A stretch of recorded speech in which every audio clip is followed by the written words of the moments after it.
In this video, I'll be showing you our new setup for complex turrets. What we see here is a fully programmed part.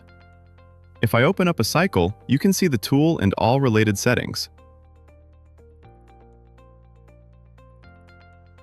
Now we transfer it to the virtual machine and take a look at what happens there. You can see the turret fully equipped with the tools. Now let us have a closer look. You can see axial tools and radial tools together, combined within the same setup.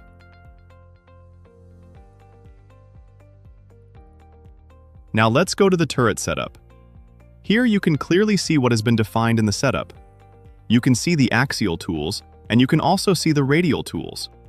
Everything is arranged very comfortable. Now I switch the operating mode, set up a convenient overview, and start the simulation. The simulation runs flawlessly and also checks the tool for collisions. All your tools, also those which are not currently engaged, are taken into account. Everything is handled perfectly here within hyperMILL virtual machining.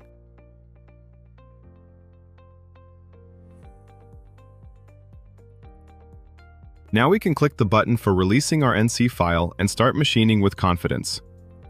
Thank you very much for watching and see you in the next video.